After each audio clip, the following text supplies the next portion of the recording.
ഞാനൊരു പിന്തിരിപ്പൻ നാട്ടമ്പുറത്തുകാരനാണെന്ന് പറഞ്ഞാൽ എനിക്ക് വിഷമമൊന്നുമില്ല. പക്ഷേ കുഞ്ഞുങ്ങളോടുള്ള സമീപനത്തിൽ സ്നേഹത്തോടൊരു സമീപനം വേണം, അവരുടെ മേലൊരു നോട്ടം വേണം. അപ്പോൾ നിങ്ങളുടെ കുഞ്ഞിനൊരു അബദ്ധം പറ്റിയാൽ പോലും അവരെ അറിയിക്കുക. അവർ നിങ്ങളെ കുഞ്ഞിനെ അറസ്റ്റ് ചെയ്തുകൊണ്ടാൻ വരുന്നതല്ല, അവർ നിങ്ങളെ കുഞ്ഞുങ്ങളെ ബോധവൽക്കരിക്കും.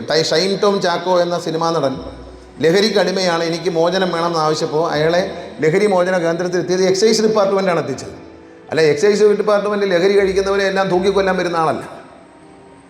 അയാളുടെ തെറ്റിദ്ധരുത്താനും ജീവിതത്തിലേക്ക് തിരിച്ചു വരാനും ആഗ്രഹിക്കുന്നു പറയുമ്പോൾ അയാളെ അപ്പോൾ തന്നെ ആ രാത്രിയിൽ തന്നെ ഒരു ലഹരി മോചന കേന്ദ്രത്തിലേക്ക് എത്തിച്ച് ആ ചികിത്സ കൊടുക്കാനാണ് എക്സൈസ് വകുപ്പ് ശ്രമിച്ചത്. അത് മാതൃകാപരമാണ്. അപ്പോൾ അതുകൊണ്ട് നമ്മളെ വീട്ടിലൊരു കുഞ്ഞിനൊരു അബദ്ധം പറ്റി, അത് വിളിച്ചു പറഞ്ഞാൽ ഗുണമെന്നറിയാം. ഈ കൊടുത്തവൻ പിന്നെ മറ്റുള്ളവർക്ക് കൊടുക്കാതിരിക്കാനെങ്കിലും നമുക്ക് പറ്റും. എൻ്റെ കുഞ്ഞിന് അബദ്ധം പറ്റി, അങ്ങ് ചവിട്ടിത്താത്ത് ഒളിച്ചു വെച്ചേക്കാം. ഒന്നും ഒളിച്ചു വെക്കേണ്ടതല്ല. സത്യം പറഞ്ഞതുകൊണ്ട് ഈ ലോകത്തൊന്നും സംഭവിക്കില്ല. എൻ്റെ ജീവിതത്തിൽ സത്യം വിളിച്ചു പറഞ്ഞിട്ടാണ്. അപ്പോൾ പലരും വിചാരിച്ചു അവൻ സത്യം പറഞ്ഞവൻ്റെ കാറ്റ് പോയെന്നാണ് വിചാരിച്ചത്. സത്യം പറഞ്ഞാൽ ഒരു കാര്യം, നമുക്ക് തെറ്റ് പറ്റിയിട്ടുണ്ടെങ്കിൽ